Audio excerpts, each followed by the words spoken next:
नमस्कार मित्रांनो, श्रीमंत कट्ट्यावरती आपल्या सर्वांचं पुन्हा एकदा स्वागत आहे. मी सुजी साठे आपल्या सर्वांचं स्वागत करतो. कसं आहे माहिती आहे का, सध्याच्या आयुष्यामध्ये प्रत्येकाच्या आयुष्यात एक प्रॉब्लेम आहे, तो म्हणजे ओव्हर थिंकिंग. बरीचशी लोक मला विचारतात की यार टेन्शन आहे, तणाव आहे, विचार थांबत नाही आहे, झोप लागत नाही आहे. इनफॅक्ट भरपूर लोकांसोबत हा प्रॉब्लेम होत चालला आहे. आणि मुळात म्हणजे ना ओव्हर थिंकिंग ही होते, भरपूर लोकांना होत चालले सध्या. मग त्याच्या पाठीमागची कारणं पण तशीच आहेत. मुळात म्हणजे आता माणूस सोशली ॲक्टिव्ह असतो, एखादी गोष्ट त्याने केली आणि जर त्याला पाहिजे तसा प्रतिसाद नाही आला की मग त्याला ओव्हर थिंकिंग व्हायला लागतं.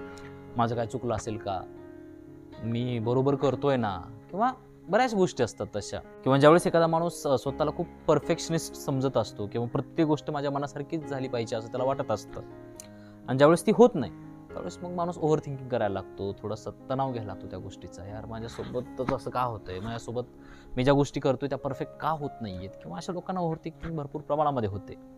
बऱ्याचदा एखादं नातं ज्यावेळेस खराब होतं किंवा मतभेद होतात किंवा बोलणं होतं, त्यावेळेस मग माणूस विचार करत असतो की ह्याला काय वाटलं असेल, त्याला काय वाटलं असेल, तो माझ्यावर का नाराज असेल, त्यानं असं का वागला असेल, तो का आला नसेल. बऱ्याचशा गोष्टी असतात, ज्या गोष्टी असतात ना त्या आपण बोलून कधी कधी मिटवू शकतो. पण कसं असतं माहिती आहे का, जर आपल्यामध्ये इगो असेल आणि समोरच्या व्यक्तीमध्ये पण इगो असेल, मग तो इगो कुणाचा डिझॉल्व्ह करायचा, ह्याच्यामुळे पण ते ओव्हर थिंकिंग कधीच नाही थांबत. आपण डिरेक्टली पण एखाद्याला नाही बोलू शकत की त्याला काय वाटेल म्हणून, मग ते आपल्या डोक्यामध्ये ते चक्कर चालूच राहतं आणि त्याच्यामुळे झोप नाही लागत. सतत ते डोक्यामध्ये ओव्हर थिंकिंग दिसायला लागते, ती चेहऱ्यावर येते. आणि ज्यावेळेस आपण त्या झोनमध्ये असतो त्यावेळेस जर एखादा व्यक्ती आला आपल्याला एखादी गोष्ट बोलला, मग आपल्याला ते तणाव, मग त्या व्यक्तीवर पण आपला तो राग निघायला लागतो. आणि असं भरपूरदा होतं. आता माझ्या आयुष्यामध्ये मी भरपूर लोक बघतो, त्यांच्याकडे भरपूर गोष्टी आहेत. इनफॅक्ट त्यांच्याकडं असं भरपूर जे सामान्य माणसाला जे पाहिजे असतं, घर, गाडी, बंगला, प्रॉपर्टी सगळं आहे त्यांच्याकडं, पण त्यांच्याकडे रात्रीची झोप नाही आहे. म्हणजे ज्यावेळेस माणूस एखाद्या वेळेस स्पर्धेमध्ये उतरतो आणि स्वतःला कम्पेअर करायला लागतो, कॉम्पिटिशन करायला लागतो, प्रतिस्पर्धा करायला लागतो ना, मग त्याला आयुष्यामध्ये कधी सुख नाही मिळत. आणि अशी भरपूर लोक आहेत, म्हणजे त्यांच्याकडे सगळ्या गोष्टी आहेत पण रात्रीची झोप नाही आहे. मग गोळ्या खाऊन झोपावं लागतात किंवा दारू पिऊन झोपावं लागतं, मग कुठेतरी झोप लागायला लागते त्यांना. पण उठल्यानंतर सकाळी अजून फिरसे तेच चालू, मला कोण टफ जातंय का, मला कोण प्रतिस्पर्धी उभा राहतोय का, आणि ती भीती आयुष्यभर त्यांना ती खाऊन टाकते. आणि हे जे आयुष्य असतं हे आपल्याला वरून खूप चांगलं वाटायला लागतं. यार ह्याच्या आयुष्यात एवढी लोक ह्याच्या पाठीमागं आहेत, हा खूप फेमस आहे, प्रसिद्ध आहे, ह्याच्याकडे एवढं मनुष्यबळ आहे वगैरे वगैरे सगळ्या गोष्टी. पण त्याच्या इतका भित्रा माणूस या जगामध्ये दुसरा कोणीच नसतो, कारण जे त्यानं कमवलं ना ते गमवायची भीती त्याला आयुष्यभर असते. झोप नाही लागत अशा लोकांना. त्यांच्यापेक्षा जर कोण मोठा आला ना त्यांना टेन्शन यायला लागतं. आणि माणसाला किंमत तोपर्यंत असते जोपर्यंत त्याला प्रति मिळत नाही.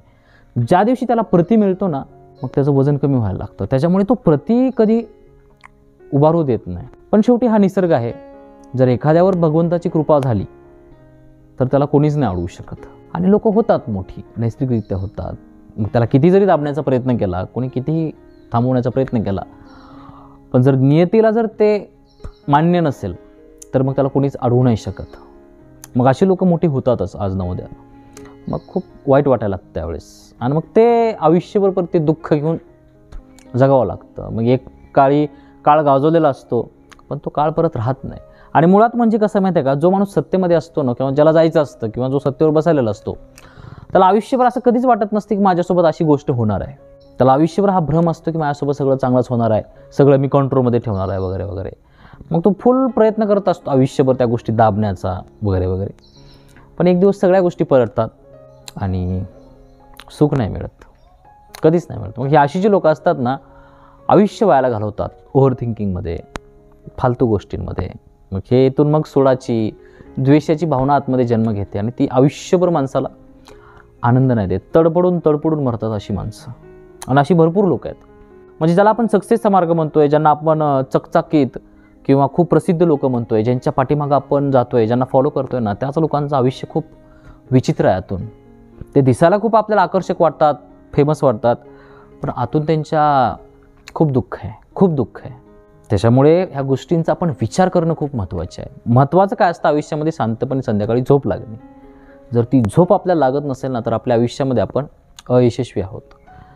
किंवा सतत जर आपण असमाधानी असू, सतत जर आपल्या आतमध्ये भीती असेल किंवा विनाकारण कुठलेही फालतू विचार चालत राहत असतील ना, तर आपल्याला आयुष्य कधी जगायला नाही मिळणार. म्हणजे ज्ञानोबारायांचं एक वाक्य ते केलं आहे, एरवी कोश कीटकाची परी आपुला आपण वैरे. म्हणजे हे जाळं आपण स्वतःच विणतो आणि स्वतःच त्याच्यामध्ये अडकून राहतो, जगताच येत नाही आपल्याला. सतत ती भीती माणसाला खाऊन टाकते आतून. त्याच्यामुळे हे जे मार्ग असतात ना, स्वतःसाठी जगायचं, स्वतःला मोठं बनवायचं, स्वतः भारी बनायचं, जगासोबत कॉम्पिटिशन नाही करायचं, आपल्याला किती लागतं हे बघायचं पहिल्यांदा. आणि आपली गाडी कुठं अडली नाही पाहिजे एवढं जरी आपल्याकडे असलं ना तरी पण सफिशियंट आहे. जर आपण ते एकदा रेसमध्ये उतरलो ना, संपलं. मग तिथं मग आपल्याला कोणी अडवू नाही शकत.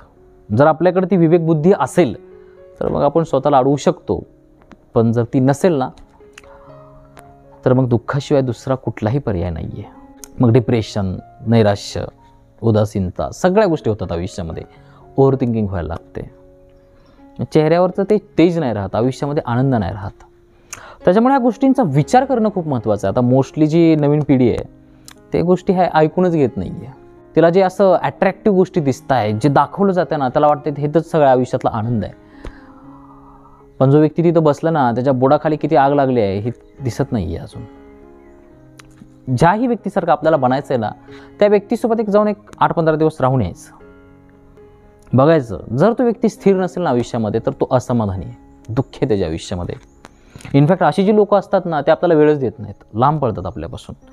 माझं खरं बाहेर येते काय की, म्हणून ते लांब राहतात आपल्यापासून. तेवढ्यापुरतं तेवढं 2-4 शब्द बोलतात आणि ढकलून जातात. पण अशी जी लोकं असतात ना ते आतून असमाधानी असतात.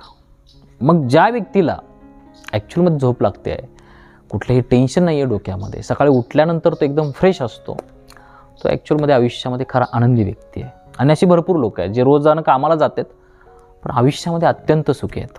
मग आपल्याला काय पाहिजे? पैसा कमवणं हे चुकीचं आहे असं मी मुळातच म्हणत नाही आहे. पैसा कमवा, प्रचंड कमवा, पण प्रतिस्पर्धा करू नका. त्या दलदलीमध्ये किंवा त्या घाणीमध्ये कधी अडकू नका. तिथं तुम्ही जर एकदा फसलात ना, किती जरी निघण्याचा प्रयत्न केलात ना, निघू शकत नाहीत.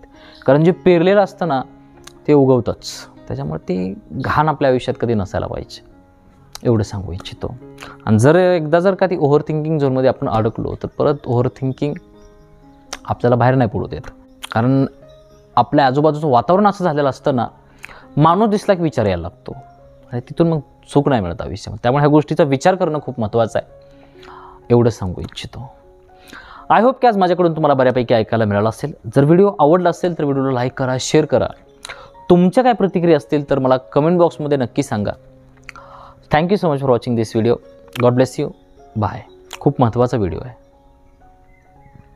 खूप विचार करा ह्या गोष्टींचं बारकाईनं. भरपूर लोक आहेत ब्लाइंडली फॉलो करत आहेत, ब्लाइंडली कुठल्याही गोष्टीच्या पाठीमागं जात आहेत, विचार करत नाही आहेत आणि आयुष्याचं वाटोळं करून घेत आहेत. त्यांना वाटते मिळाल्यासारखं, जगाला दाखवण्यासाठी त्यांच्याकडे भरपूर आहे पण आतून रिकामे आहेत ती लोकं.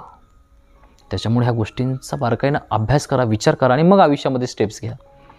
तर एकदा जर त्याच्यामध्ये तुम्ही अडकलात ना मग लय अवघड आहे, एवढं सांगू इच्छितो.